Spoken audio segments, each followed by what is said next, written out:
ikerketa hau hasi zen pasan urtean mundu garaikiderako zientziak, eta gaur da gure lehen urtea asignatura ematen, egiten ari gara ganbailun bat ikusteko nola funtzionatzen duen giza begia.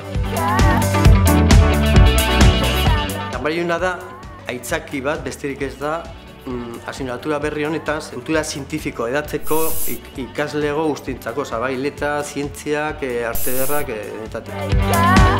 Ganbara ilun bat egiteko hartzen dugu kartulina beltz bat eta mozten dugu horrela gu bat eginez eta egiten da hemen zulo bat.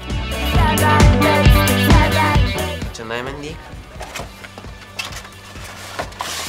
eta begiratzen da horrela eta mugituz, zeren hemen 3 zulo daude, handia, ertaina edo txikia.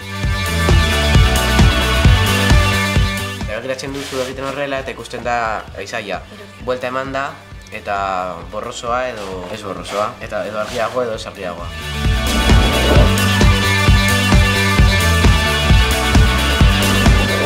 Irudia alrebez ikusten dugu, zeren eta argizpiak gurtsatzen dira eta orduan ematen du irudia alrebez. Zulo hauek dira begiaren pupilak, eta segun zelan irekiagoa edo txikiagoa den, ikusten da hobeto edo txarra. Hobeto ikusten dena dira txikia denean, ze argiak sartzen diren argizpiak ez daude hain nahaztuta. Hobeto ikusten da, ez da ikusten hain difuminatua edo.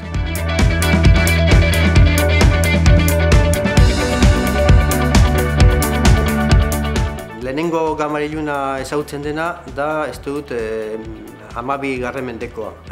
Gero, Kanaleto gero ikusiko dugu, 18. mendean, hobetu, aplikatu bere paisajeak eta margolari paisajista egiteko, aplikazioa konkreto bat.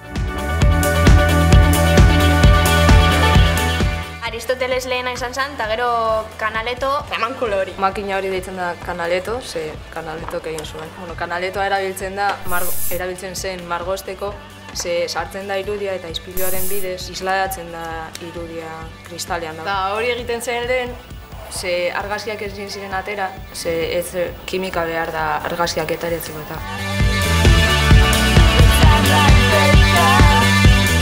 Aplikazioa zen lehenengo astronomikoa, ikusteko eguzkia. Teleskopioa badu zerikusirik kamera ilunarekin. Funtzionamendua antzekoa da. Sartzen da argizpiak eta isladatzen dira ispilu batean. Ispilu horretan argiak beste ispilu txiki batera, ispilu txiki horretan argiak gurutzatzen dira eta objektiboan ikusten dugu alderantziz.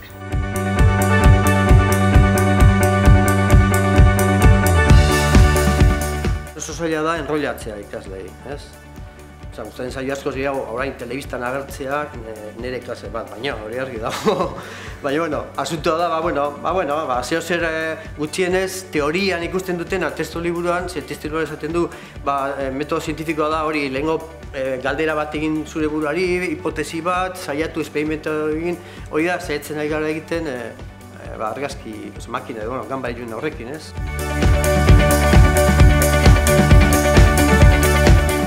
Ondo, praktikoa da, ordune ondo, eta gero esamine erresa esan da, orduan ondo. Notazak egon dira. Hombre.